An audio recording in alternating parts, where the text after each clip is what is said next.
what's happening in the newest season of Fallout, and how has school spirits been going? Did you even know it existed? Because I didn't. We're going to find out that much more on today's episode of Systematic Ecology. We are the Priests of the Geeks. I'm your host, Christian Ashley, as we're going to go through another What's New episode. Today, I am joined by, of course, Leah. How's it going, Leah Robinson? I'm doing well, as we talked about, just preparing for the snowpocalypse that will or will not happen.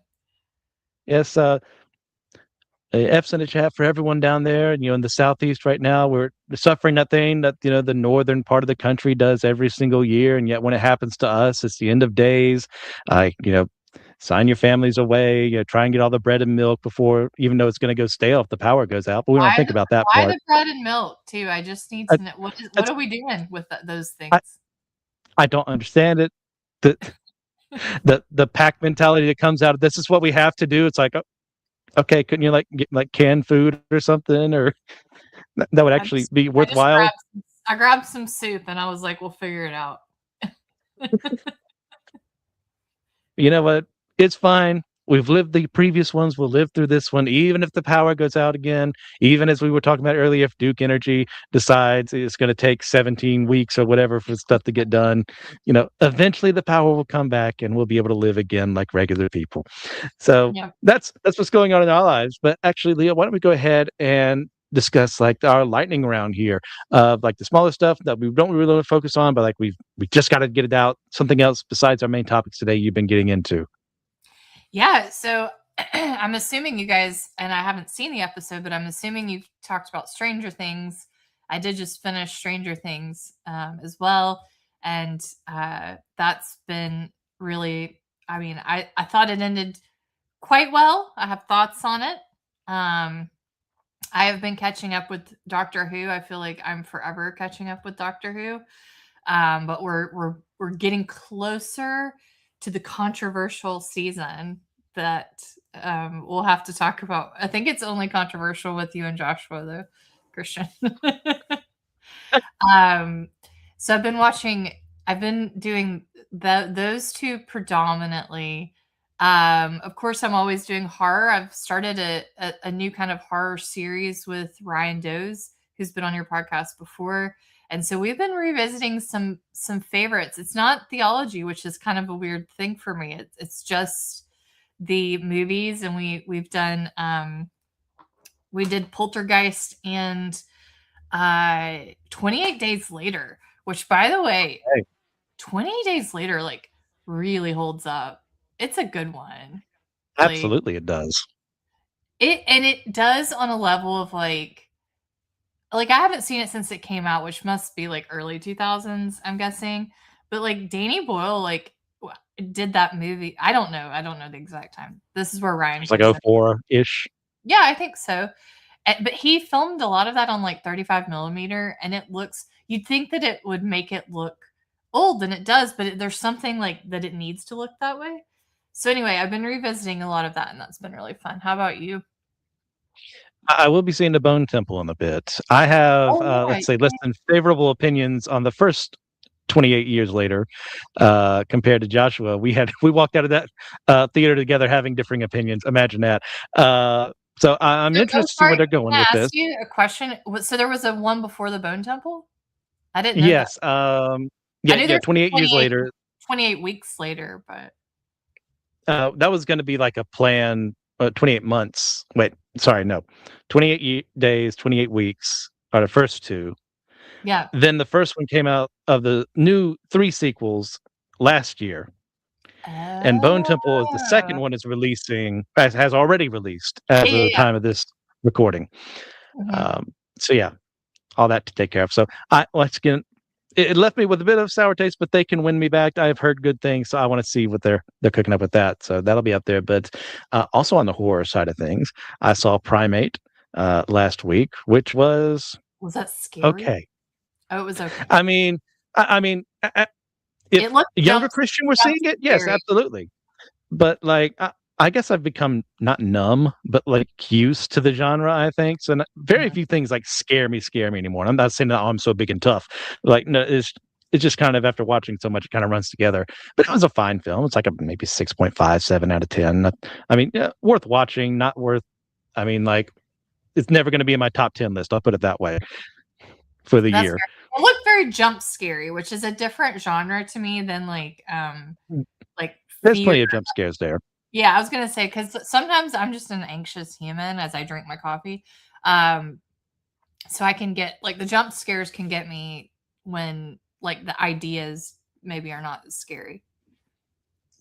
I mean, there's definitely plenty of good tension, I would say, in the film. The idea of like, 'cause we've all heard reports of people trying to have like chimps as pets, and like, yeah, it can work for a while until it doesn't, because they're not domesticated in any way, shape, or form. And no, they explain it in the film why it happens, but yeah, it's fine. I mean, I have no like big gripe against it. It's just, it's a popcorn flick. Just watch it and have fun. I will say another TV show that I think we should talk about at some stage is From. It's not new, but I just Oh want to yes, put that in the sand as well because that's a really good one. It's been going for a while, so it's not like a what's new, but like it's something I think would be fun to talk about. I had covered I think the second season forever ago on a What's New. But when I think third season's coming out, right? In June or July, somewhere during that time. I think it's Unless I'm maybe misreading things. no, I think it's maybe is it in the fourth or maybe third season? I think you're right, Christian. I think you are. I think it is the third season because they take a long time. Yes. Oh, no, sure. Modern TV, everyone. Yeah. Yeah, if that comes out, well, when it does, I am more than welcome, more Let's than do happy to it. talk about that with you. Yeah. Because that has scared me in the past. The other thing I have from our quick lightning round is that's not very quick, but we're the ones talking, so I don't expect it to go quickly. Is 12 Months, the newest book in the Dresden Files series released? I have not managed to open it yet, but it is on my desk. I am ready to read it. I adore this series very much. TJ and I have talked about it in the past on another separate episode, so I'm Is it hearing a good comic things, and book I'm ready to series? read more. There have been some graphic novels done in Graphic the novel. world of that, yeah, of the Dresden Files. And they're pretty good too. Cool. That's awesome. All right. So those were our lightning round choices. Today we're going to meet this. We have two big ones. The newest season of Fallout, and of course, a new thing to me, like I said earlier, is School Spirits, which I read a brief synopsis of the idea, and I'm interested to see where you go with it when we get there. But we're going to start with Fallout. So you had mentioned earlier that when we were texting about this, you're not into it at all. But do you have any idea what it is? Well, I did what you did, which is I looked up the synopsis. So it sounds like is it like a post-apocalyptic situation? I mean, it is called Fallout, Yes. but I mean, So, yeah. This is I mean, based off of a game series. that's maybe why it sounds familiar. I live with a gamer, so but I'm kind of much like 28 Days Later. I'm into these sort of like, what do we do when speaking of the snow, we've come full circle. Oh my gosh, this is great. What do we do when the things that are the day to day are just gone and we have to figure it out? That's a huge part of the series because basically these are a couple of games released originally in the late 90s, early 2000s, where I have not played them because they're not my kind of game. I got into when they came more RPG-ish. The idea being is that U.S. and China, we had a war in 2077. Bombs were flown from both sides, nuked the world to hell, and now you're in the aftermath of that several years later. Your people, depending on the game, pretty much almost all of them start with a character in a vault, which is a location created underground where people survive the nuclear war. And you learn along the games like who was behind the creation of the vaults, like why were some vaults created as like control vaults, why were like really bad experiments done in them. And one of those people behind them is an entity known as Vault Tech. They're the ones who designed them, but they were also, as we find out, working alongside the secret part of the government. I'm laughing because I'm just remembering a conversation I had with Andy, Will, and TJ on Comic Book Catch Up about how difficult it is to explain the X-Men. Now I'm doing that with a video game, and it's like, you know what, is what it is. I'm going to throw a lot of proper nouns your way today. So, Look, sometimes sorry about that. in the universe, things just are. They just are. So you find out that this group called the Enclave, which is a secret part of the government of the United States, the remnants of it, who knew things were going to go off, the war was going to happen, so they prepared for years to once reclaim the United States because every state's kind of fractured. We have no like centralized government anymore. Um, so the original games take place West Coast. The Bethesda games take place on the East Coast, Washington D.C., Boston, Massachusetts. Massachusetts area. Um, the series itself, the TV series, takes place on the West Coast, and we have our group of people here. We've got a member of the Brotherhood of Steel, who is like they're kind of knights, but they've also kind of lost their way. Their goal was to protect technology, make sure no one could abuse it, and of course, people are people, and that kind of got corrupted. We've got Lucy, who is our main character. She's the one who's lived in a vault her entire life, so she's never experienced the wasteland. But after something horrific happens down there, she's forced to leave the vault and experience the top world for the first time. I almost said upside down because we said Stranger Things earlier. So are they on like We have because of the fallout? They've had to move underground in these vaults. That's the idea. They're like yeah. living So there. They're not just hiding out there. most of those people are descendants of people who fled to the vaults after the bombs fell. I'm with you. So most of them are radiation free. And then you've got people who lived on a surface and they were affected in different ways. Some people just got a little hardier. Other people became known as what is a ghoul because Fallout science works on like your 50s, monster kind of media sci-fi of like doesn't work on actual science, it works on science. Like anything that could be fantastical, it kind of happens that way. So people when they're affected by radiation can turn into things called ghouls. That's another one of our main characters who lived before the bombs, and it's 200 years after the fact. With you. And you find he kind of is trying to track down his family who he knows were working with some of the people what his wife was, who may have caused the bombs to fall in the first place, but they've been preserved in cryostasis, so he's trying to figure out where they're at. And of course, we've got dog meat. You always have a dog in the game. He's always named Dog Meat. It's never the same dog. It's always the dog named Dog Meat. And he's just the most loyal canine companion. Oh, no. I don't like it when they bring the animals in. I will say, I know some people are more sensitive about that. Very few bad things have happened to Dog Meat in the show. I think they know their audience, and I think putting the dog in peril may be a bit too far, even in a world as evil sometimes and as wacky as Fallout can get. So a first season happened with all these characters coming together, realizing that organizations they worked with or associated with aren't as perfect as thought they were. But also Lucy from the vault, her dad was the administrator of that vault, the overseer, they call it. And if I'm remembering things correctly, that sounds right. It's been a while since I've watched season 1 because there's been multiple years between seasons. Not my fault. Yeah. And found out that he is not as good a guy as she thought he was. And in fact, is also from pre-war. He was kept in stasis. And there's 3 different vaults they have that are like connected to each other. And the vaults that he came from are people who were like upper management with vault tech who would periodically come in and take control of the other vaults to make sure that the experiment they were running on them was done well. No, he's a vault But tech. yes. So the jig is up. He has to flee. Now, season 2 is where we pick up with that. He's gone to Vegas, which in Fallout New Vegas, one of the video games made by Obsidian, who was hired by Bethesda to make another game there, was under control of an autocrat named Mr. House. And he was also pre-war, but he put himself in not stasis, but like in a life support unit to like he's still alive, but like he has like almost an AI kind of like controlling Vegas. And you have the opportunity of like going for like the New California Republic, which is kind of this more democratic, but very flawed government. You have the opportunity to go independent and say you're going to be the one to take over the entire city of Vegas. You have the option to go with Mr. House and be kind of more libertarian with it, and free business and all that. Then you have Caesar's Legion, which is kind of the more idealized. Sorry, not idealized. More like the Roman Empire reborn inside of the Southwest, and all the bad and good that comes with that. So it's good to learn. So It's nice to know that humans have learned from history and that we're doing new and oh, inventive things as opposed to repeating yes. old things. And that's one of the things of the games and the series itself is that humans continue to make the same mistakes of Yep. the past, no matter how much time has gone.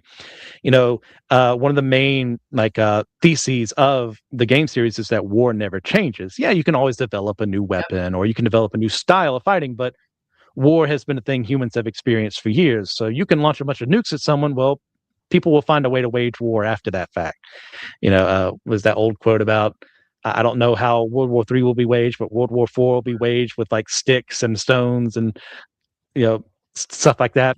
I Yeah. butchered that quote, but it's kind of the same idea. No, I mean, I teach history as well as theology, and um, we it's just painful to watch us do the same things over and over and over and over again in Oh yeah. different flares, but the same things basically. Yeah. So this season has primarily been built around trying to find Lucy's dad and the different conflicts between our different people because they've fractured into multiple different groups. Like Maximus, our Brotherhood of Steel, is trying to do what he can there, but he ends up becoming pretty much too much of a murder hobo for his own good and causes problems trying to do the right thing. Uh, then the ghoul has his own thing trying to get back to his family, so he'll betray Lucy if he needs to. While at that same time, like Vegas itself seems to have fallen. We'll get to that in a while and why people are very upset about that.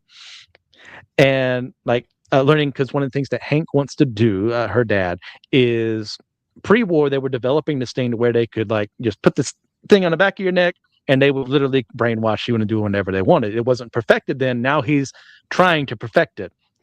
And we Why? see in Why our would latest you episode do why? Because you get to tell people what to do and they'll do it. that? Oh, my And you know bad. what? They'll be super happy to do it. Oh, okay, cool, cool. Cool, cool. So as we see, like all these different warring factions that I mentioned earlier, almost every single one of them has a representative in our latest episode where they're doing like office work together. But like they're so happy and cheerful, like they're under one banner. Isn't that great? And that's kind of the question I want to ask. Actually, we can get to other stuff later on. What's so wrong with wanting to control the world, like Leah? Like, what's so Yeah, wrong with I unity? mean, well, and it's a question. I had a student ask me, in a class once, why is free will such a good thing? Like maybe we don't need because I kind of was lamenting about what I was lamenting to you, which is the sort of we keep repeating. And one of my students was like, well, maybe humans don't deserve to have free choice. And I was like, okay, okay, I see where. And it was interesting because the way they presented it was kind of like what you're saying is, you know, would we do better if we did just have someone kind of telling us what to do? And this has been an argument with a lot of dictatorships through the years is that, people do better when well, this is their argument is that we do better whenever Yes.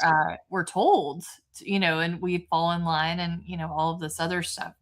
Great catastrophes don't take place and all of that. Um, I mean, I don't think it's the human condition, whether you take us from a theological perspective or not. I don't think humans, uh, it won't last, is what I'm trying to say. Like, I don't think it's something like someone's going to break rank at some stage. Yeah. I don't, unless we have something like you were talking about there's a reason why that Hank, you said, maybe is creating that thing to control us because unless we are externally manipulated, I don't think that humans are able to fall in line like that. I just don't think we're wired that way. No matter where, what kind of thing you grew up, I've been to many communist countries, some dictatorships along the way, and you always have those little pockets of rebellion. Like it's, humans are gonna do that. And so, is there anything innately wrong with the idea that everyone's under one banner and doing things for the greater good? No. Is someone going to rebel against that? Yeah. I don't think that people will fall in line like that. But that's just my opinion, of course. Yeah. As someone who believes in original sin, as someone who believes that humans are flawed, but there's a lot of capability of becoming more than flawed, of actually learning to be good along the way. any system of government, of leadership, or whatever, and is doomed to fail. Yep. You know why? Because I've studied history. Yeah. It doesn't matter the form of government. It doesn't matter the most charismatic person in the world in charge to make people do the right thing. Maybe they do it for a time, but then they die, and someone else takes charge who isn't as up to the task, or maybe the first person wasn't up to the task, and you were ignoring their flaws because some of it made you feel good that they were doing some things that made you feel good. Like But we're also, flawed people. it's the blind leading. It's those flawed people leading flawed people, and so eventually Yes. you will. And again, even if you're not theologically based, if you just think in your mind that humans are just selfish, I mean, and that could tie into original sin. And those things are not mutually exclusive.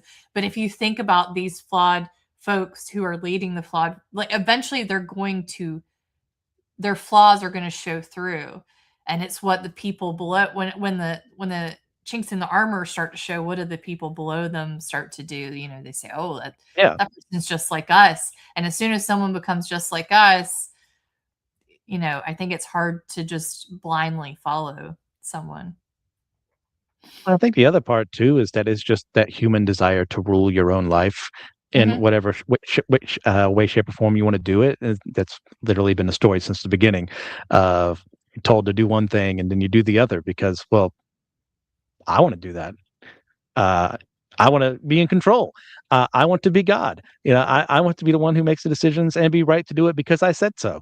And that's another flaw that comes into the system. And yeah, I'm not one of those people who's anti-human, who's anti the belief that anything good can never be done in the world. But I want to be honest with the self-assessment of humanity and say, no, it's never going to work while humans are in charge because humans are flawed and humans are imperfect. So any system we make is going to be flawed and imperfect. That doesn't mean we shouldn't strive to be better. I mean, there's a reason I want to work in a church, because there is no perfect church out there, but I can make it better.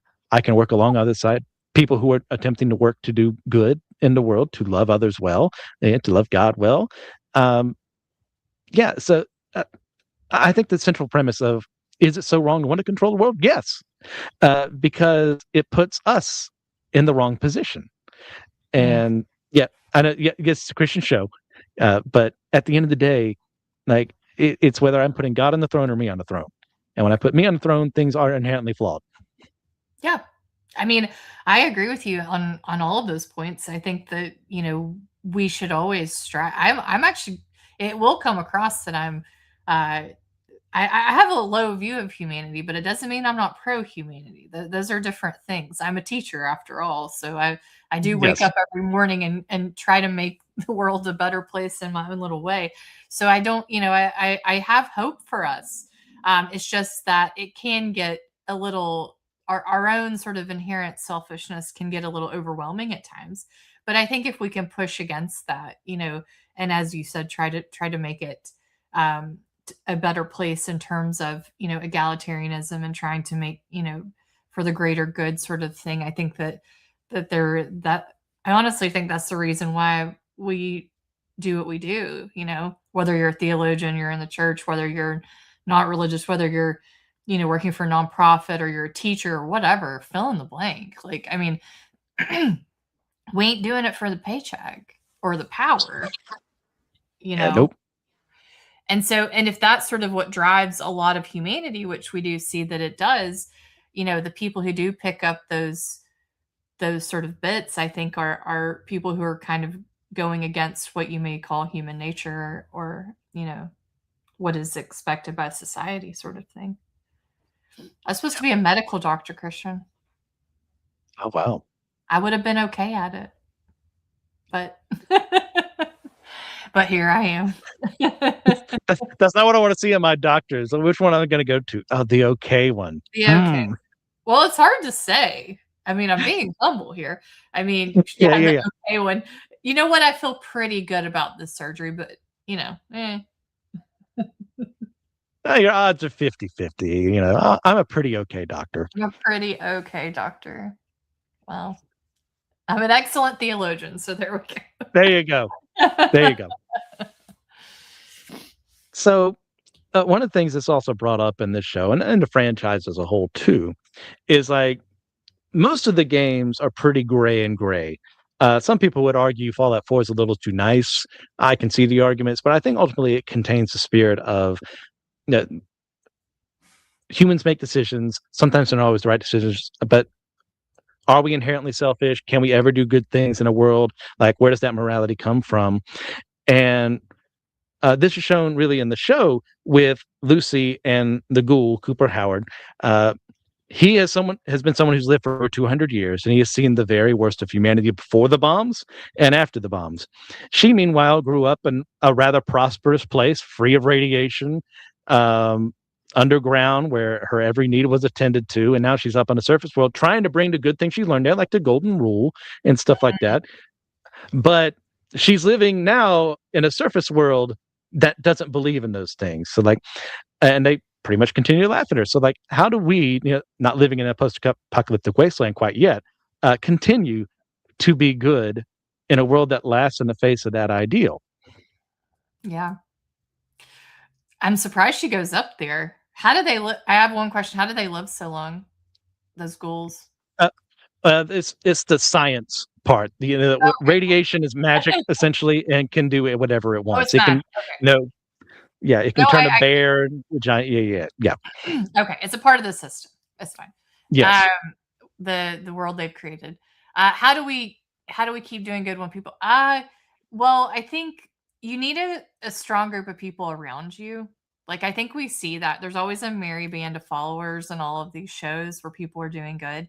And I do think that's important because we as humans are very capable of, getting discouraged or faltering in this sort of mission that we might have of doing good in the world or trying to do good. We need other people to keep us going, and I think that could be a TV show, that could be a podcast. I mean, I have Christy Whaley, who's my merry band of person. Um, she does a podcast with me as well, but she's also someone that I can talk to when things are getting a bit grim and in the world. And I was telling her, just watching Stranger Things actually, it could be a TV show. Watching that made me feel a little bit better about the world that we were living in because I was like, here are these kids who have very little resources and like they're just really, really trying to fight the good fight and fight against this evil that they have, a collective evil. And so I think I think so. I think that's important. I think having travelers alongside you is important, and having people who will because we are going to get discouraged. Like I don't think that's a if, it's a when. Yes.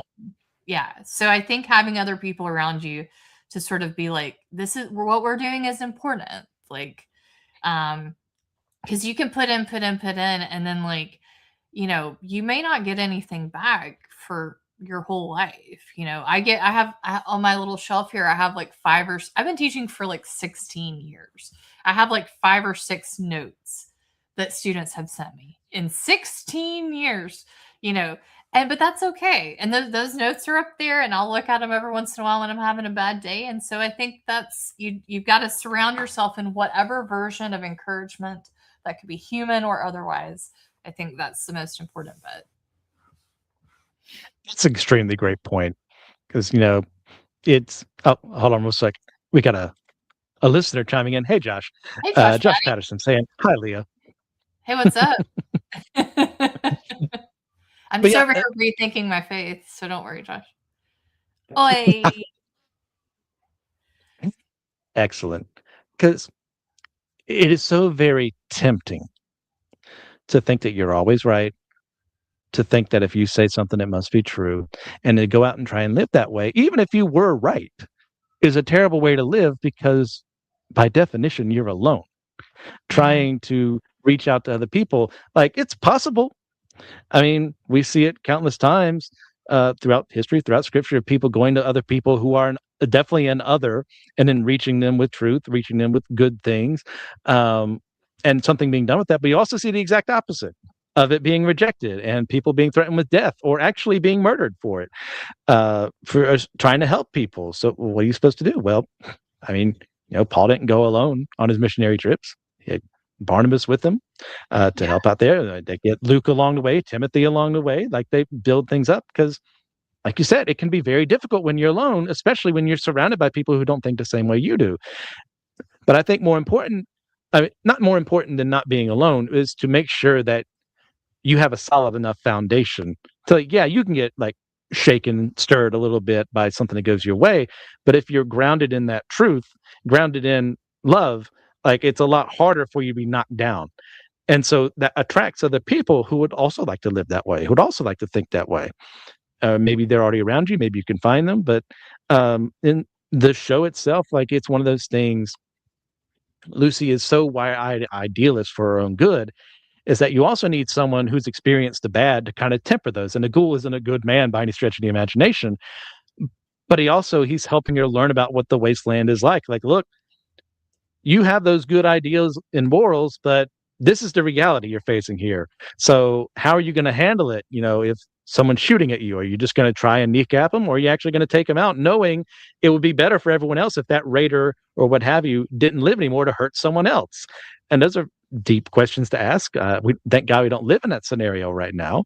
But if we were, like, how would I answer that question? What would my foundation be to establish why I could be okay answering as I did?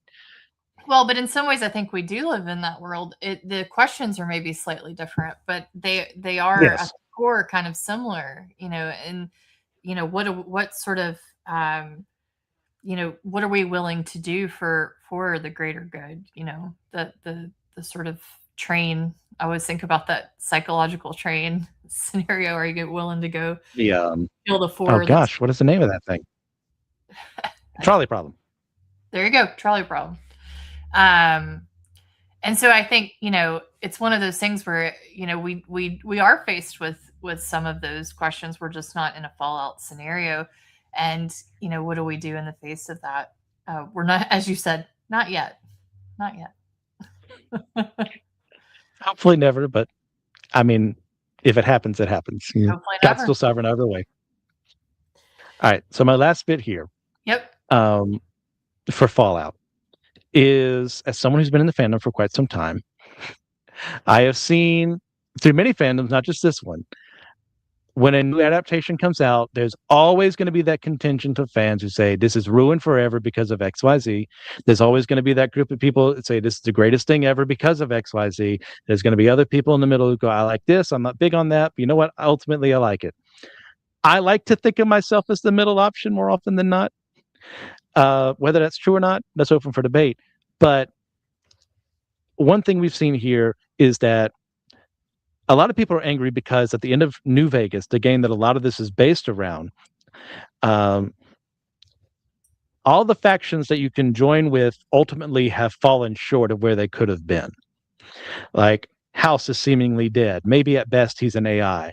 The NCR, they got nuked. Their capital got nuked, and now it looks like they're fracturing into different, factions. Caesar's Legion was never a good option, but some people would say that has gone into a civil war after the death of Caesar, their leader. And the independent option is gone because no one's in charge of New Vegas anymore. So I'd say you've invalidated my decisions, and because you had to tell your story, you wanted things to be bad in the world. There's no hope for the world or anything. So that's some of the arguments. There are plenty of others I could bring up. But, like, do you think on this idea, are fan bases inherently unpleasable? Oh yeah. Yeah. Yes. That's the easiest question I've had today. Absolutely. We are, but here's the reason why we hold so precious to stuff, and it means something to us. And also, I do think, especially in a lot of these fandoms, like, um, you know, they get us through things. I just talked about Stranger Things. Now, there are parts I don't love about that ending, and but what and it kind of hurt me in the heart a little bit sometimes. Like, I'm going to talk about this when I talk about School Spirits, actually, and the Lynchian connection. But it's one of those things where they become a crutch for us in a positive way, I would say, but it could be a negative way too, in the sense that it's propping us up in a world that is very chaotic and very, not so nice sometimes. And they inspire and they excite us, and they're kind of like friends that we can go to at the end of the day and, sit with. And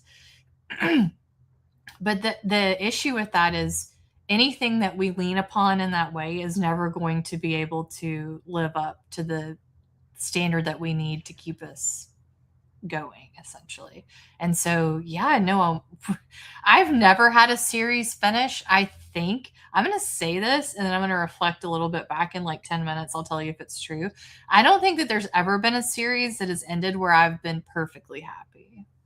Have you had one? I mean, like perfect, like where you would change not a single thing. I can't. It's an excellent question. Like, not even Deep Space Nine. I'm not big on how the Cisco ending was. Oh man, I'd have to think about that one. Recently, I will say I finished Expedition 33, which is a very fun video game. I've talked before about how it deals with grief and trauma, and I will say, maybe it's just honeymoon phase because I just finished it, but I am completely satisfied with that ending based off of everything that was built up in the game. But anything else? Return of the Jedi for me. It's not a flawless film, but as far as the ending, yeah, I am 100% satisfied with how things go down, and that's one reason why I don't like the sequel trilogy.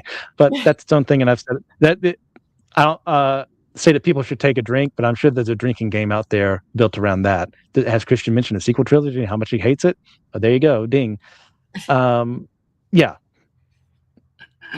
Well, but I think that so there's a couple that came to mind, like I was saying Sopranos, like I think that to me was a perfect ending. However, people really don't like that ending.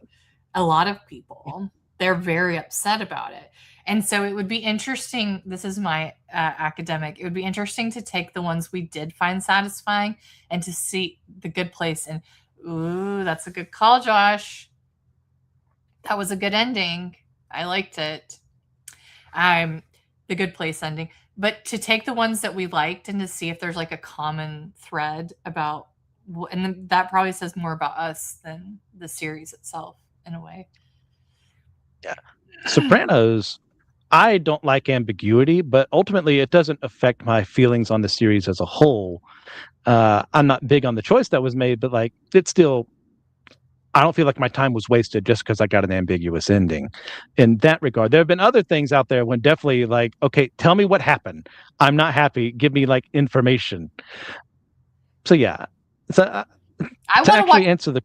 I want to watch The Leftovers, like that show. I've never seen it, but I think I want to see it really, really badly, and not at all because I have a crush on that guy, but maybe a little bit. What's his name? Justin Theroux. But also, yes. I know that it ended before it was supposed to end, i.e. they canceled it basically. And so I'm really hesitant to watch it because I get really invested in TV shows and I know that it didn't end properly or the way they wanted it to, or even in a sad, I don't know. Again, I've not seen it, but I know it didn't end when it was supposed to. So that really puts me off sometimes with shows as if they didn't get their ending. But The Good Place, I liked that. Have you seen The Good Place, Christian?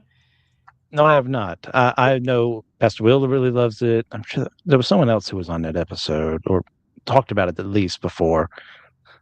It has a satisfying ending. I think the idea was they didn't keep it going, and I think that's a key. Yeah, it didn't go on and on. Yeah. Well, to go back to the original question, yeah, I'm with you. Like, fan base is inherently unpleasable because you've got a myriad of opinions. Mm-hmm. You know, some more right than others, but you know what? That's still their opinion. So when a new game is introduced or a new movie is made in a trilogy or franchise or what have you, there's always going to be the detractors who didn't like it because they were already upset about the first film, or someone who didn't like a change that was made, or maybe you changed the lore or a character got a new actor or something like that. By its very nature, there's no such thing as like 100% great fan base, because there's always going to be at least that one guy who's got to be the one to say, this is why you're wrong. This is why I'm more enlightened than you. Yeah. So I'm not saying that everyone who has a gripe against a series is wrong. Let me state that perfectly clear, because I do have some gripes, but that would be extremely hypocritical of me to say that if you have a gripe against something, that means you're wrong. um, but I think there's a way to say it better. There's a way to state your opinion better than saying you've ruined my childhood or this is trash. Anyone who thinks it's good is trash. That learn how to speak well. Be more eloquent in like your taking down of something you don't like. Process things through critical thinking lenses. Take some classes with me, and you can learn all about critical thinking. Or just listen to systematic ecology, and you can also learn critical thinking. I would argue. Yes. All right. So as far as rating and reviewing, it's a solid 9.95 for me. If the series keeps going as well as it is, it may end up as a 10 one day. But for right now, I think a 9 is pretty solid. So we've talked enough about my That's pretty thing. high. Yeah. Yeah. Yeah. I rate things out of 10 because it gives me more numbers than out of 5. I always feel like that's not enough. And I feel bad giving things like 3. It feels like I don't like it. So. Do you, man? Yeah. That was Fallout. We're moving on to the 3rd season, if I remember correctly from what I read, of School Spirits. So, Leah, can you explain what is School Spirits? How'd you get into it? What do you like about it? Yeah, we're in the 3rd season comes out next week. Okay. So it's already filmed. It's on the book. So if you want something to binge where like you don't have to wait a year or 2 years for it to come out again, then this is a good one. So how did I came across it just through, advertisements and wanting to binge something that already existed. I've been watching a lot of like, I sort of lean towards the like Wednesday, like Sabrina the Teenage Witch, like sort of supernatural, but legacies, Vampire Diaries, but things that are like, when I'm talking about binging and like eating food and like drinking wine, and it's not gonna like make me think too hard, because my whole entire life is thinking very, very hard. And I do like those series, like where I have to really wrestle with the big, like The Good Place, the big questions, But then sometimes I just want to sit there and watch some vampires that are attractive run around, and I think that's okay too. That definitely falls into this category. So when they advertised it, there was another show that had come out where it was like basically ghosts that are stuck in a school and they're like hanging out. And I'm not sure what it was called, but I'd seen it and I just wasn't really interested in it. But the way they presented School Spirits is that it was more of like a murder mystery. Like it was like they were trying to figure out like what happened. And to me, I was like very into that. So the premise essentially is because Twin Peaks, by the way, is my favorite TV show of all time. And so anything that has this sort of Excellent show. If it's great, if you want to get me, have an underlying mystery, a band of kooky characters, and we're just working towards this mystery, but then there's also other things happening at the same time, but the mystery stays as perfect. I'm in. Many people have tried to recreate. That's why I was talking about the Lynchian stuff. They've tried to recreate it. You've got your Riverdale, you've got your Lost, and they'll admit it, and they make references to it. In fact, School Spirits makes reference to it as well. Their very last episode of the 2nd season is called. They like to do puns on TV shows, and it's called Fire Talk with Me. Is the very last episode, which, of course, if you know Lynch, is Fire Walk with Me is one of the Twin Peaks universe movies that he did.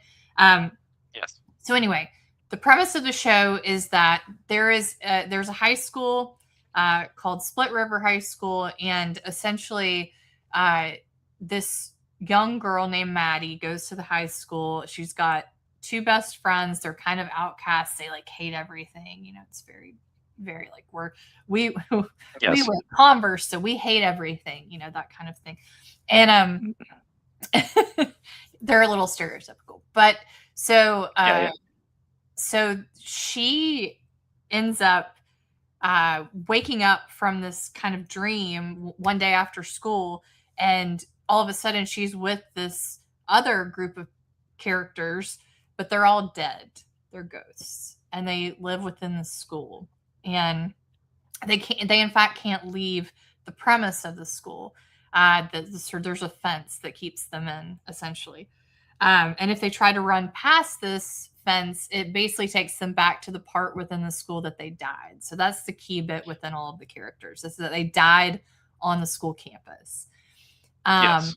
the issue with Maddie is that, well, she's new, so all of this is new to her, and she can't figure out how she died. Everyone else remembers how they died, but to her, she can't remember, and she can't figure out. All she knows is that when she runs off campus, she ends up in the boiler room of the school. So she knows where she died. She just can't figure out what happened. How? Right. And there's a teacher there, and then most of the other people are students that are ghosts. And then there's some ghosts that are unaware that they're ghosts. So there's the marching band that just does this like little loop because their school bus like crashed into something at the school, but they're still practicing because they're what is it called? The person that directs the marching band, the drum major. Conductor? Yeah.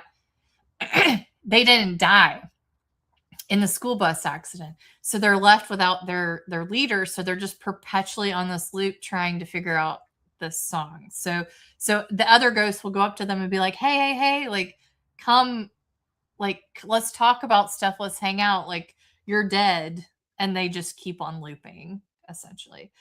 So the whole the show is really, it's this underlying mystery of, what happened to Maddie, how did she die, like who killed, and of course there's all these red herrings of like this person did it. And one of the key bits of the story, because this no one, by the way, in the school can see the ghosts. That's a big part of it. And you can't, the ghosts can't manipulate or like move things, or like if they like rip something off the wall, it appears again. Like they can't do anything to the world, except for Maddie's best friend can somehow see her, but only her, and can talk to her. And that becomes a real question too about why this person is able to see and hear her. And so he's essentially helping her solve this mystery along with this band of ghosts and then her like real life human friends. And so we're in the second season. It's a pretty low level show in terms of there's some like sexual innuendos and some violence, but like it's not gonna like keep you up at night. Like I'd put it at a solid PG-13. Like it's not really like so, but I'm very intrigued by it, and I think it's really, they did well with the characters. Like you're very invested because there's all these, especially the ghosts. Like there's some from like, there's this high school guy called Wally who was from the 80s, and he loves 80s music, but he's a teenager and he like broke his neck on the football field. He didn't even really want to play football, but his mom really wants. So there's a lot of like angst and backstory, and we're trying, and also they're really working towards crossing over. So there is some sort of like theological elements, is that they're trying to figure out why are we stuck here? That's another big question. Like, because I will say very early on, one of the ghosts does cross over. And so they start to figure out, they're trying to figure out like, why did she get to cross over and not, why are we still here? So there's some theological elements to it as well. So there's a lot of mysteries, and they've done well here, I think, by creating these mysteries so that it keeps you going. Because I think if it was just the mystery of who killed Maddie, I don't know that people would hang on that long. I think that you had to have this, this group of characters that you cared about what happened to them, and sort of the mystery of the school. Because the teacher at one stage says there's something about the school that none of y'all realize. And so that's another mystery that we're trying to work out too. So it's an idea kind of being like, if you had died elsewhere, maybe you would have moved on. But like if you because you died at the school, something is keeping you here that is preventing what would otherwise happen.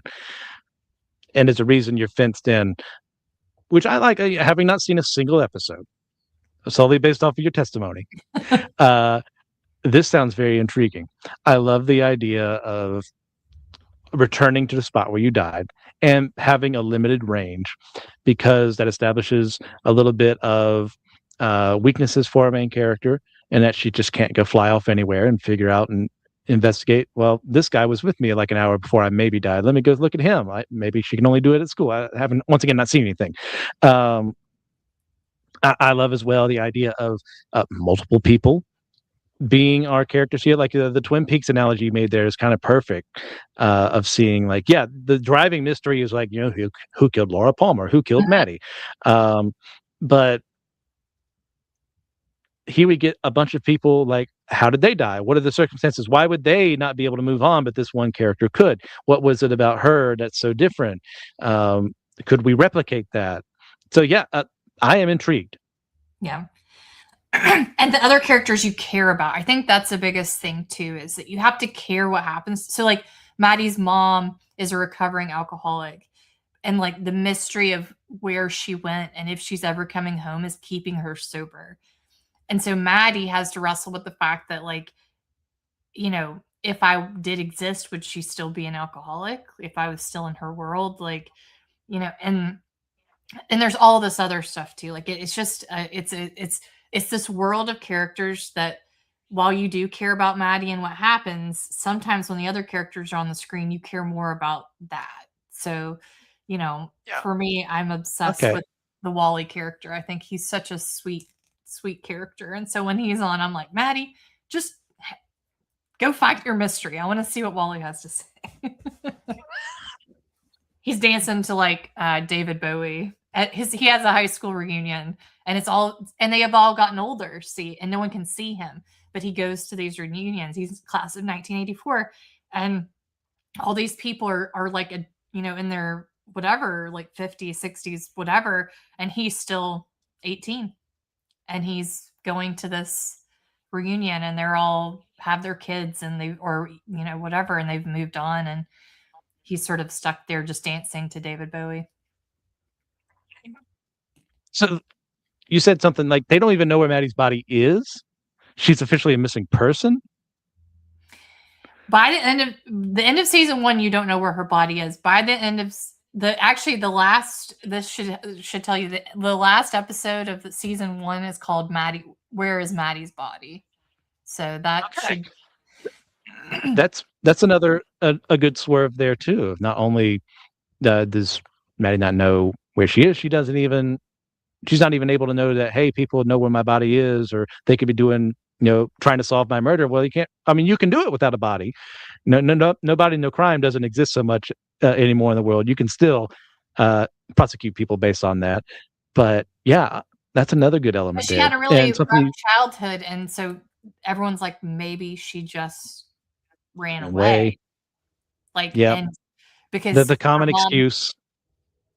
Yeah, and so and you're not, we know watching it that something happened, but the rest of the characters that are in the world, like at one stage, her friend, Simon is his name, who can see her and talk to her. He's the only person.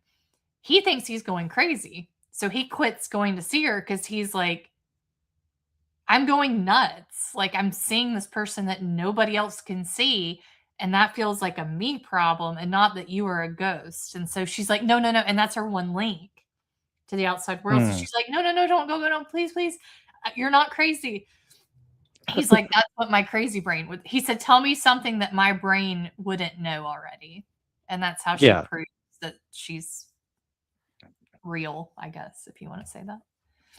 But there's also something really compelling behind the idea of she's the only one he can see, not Mm-hmm. the other ghosts. Because normally, if in any other scenario, they would be a psychic and naturally would see ghosts anyway, so they could deal with the other characters. But now that drives a further wedge, and that only her. Yep. That's the only person he can be with Oh, and it and causes the other converse on the other guys to get side. really that they start to get annoyed at that because they're like, Yes. why is she able to have this outside link and we can't? And then, Yeah. and he's supposed to go off to college, and it's just like I mean, it is all it's high school stuff in a way, but it's compelling high school stuff, I will say. Something you said sparked my memory. Kyle MacLachlan is Hank in Fallout. So good old Dale Cooper is in Agent the Del Wasteland. Cooper. Yes. I do love him. I do love him. He was Lynch's one of his muses, him and Laura Dern. So, uh, Yep. yeah. Oh, so well, that gives me more. Although the idea that Kyle is now a dad probably could be a granddad at this stage, to be fair. But Yeah. All right. Anything else you want to add about School Spirits? Where can people find it?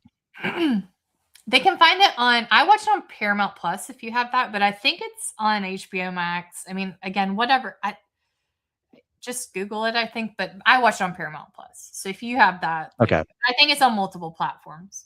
So All right. So for our first 2 seasons, like out of 10, what do you think you're going to rate them at? by the end of season 1, I would have rated it an 8.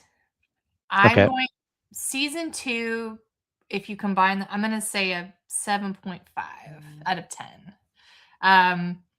They have to keep it going, and so they do reveal quite a bit at the end of season 1, if you want to do that. And it's up again, as we talked about before, I found it less than satisfying, though still compelling enough for me to continue watching it and be excited, but like maybe not in the upper echelon of 10 out of 10. Okay. Yeah. Fair enough. All right. So it's reached the end of the episode here. Leah, do you have, like, out of everything we discussed today, lightning round, main topics, what do you think is going to be your top recommendation for everyone to go check out? Ooh, out of everything. I mean, your show sounds really interesting. I kind of want to go watch that.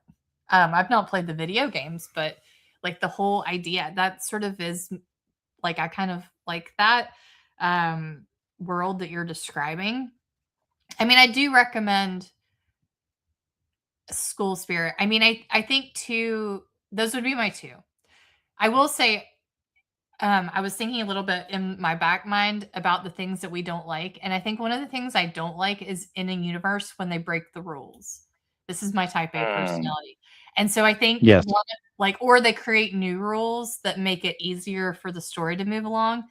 School Spirit suffers that a little bit, but it's a new show, so they're creating a universe. They're not necessarily manipulating it; they're creating it. So I gave them a little bit of leeway.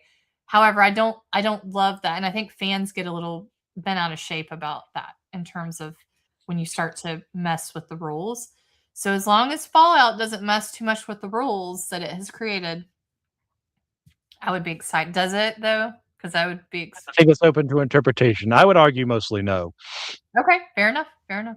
Because if you're just like, oh, Um, you know, this doesn't matter anymore, you're like, well, I've invested in this mattering. Like, this is yes. part of the tension, as you said, tension. This is part of the tension. So in my mind, Yeah. I think you advertised that show well. I want to go watch it. Not a paid sponsorship, but could be. No. If you want to throw it our way, Amazon, which is where it's on. For me, actually, yeah, I mean, I guess I'll be stereotypical and I'll pick your choice for School Spirits because I knew nothing about this coming in outside of the paragraph that I read beforehand on the synopsis, and now I've gotten an intriguing mystery, and it sounds like multiple characters, and you said Twin Peaks, and of course, how could I say no to that? So yeah, I'm going to throw that out It's as my Team recommendation. Twin Peaks, also not sponsored. All right. So thank you guys for listening on this one. If you were live on YouTube, uh, it was great to have you in to chat with us. So moving on from there, I just want to thank some sponsors of the show. And if you want to hear your name being read out loud, you can head over to Fourth Wall, Systematic Ecology. A link will be down in the description below from the podcast for you to check that out. If you think we're worthy of your money, we'd love to have it. It helps make things a lot easier on editing and getting the show done well and reaching out new people and advertising. So I'd like to thank some sponsors of the show. Thank you very much to Ethan Overcash, Austin Nance, Amber Riley, Jonathan Augustine, Gunnar Bergam, and Frank Troglauer. Thank you very much. And if I butchered any of your names, blame Joshua. It was definitely his fault. So remember, we are the chosen people, a geekdom of priests.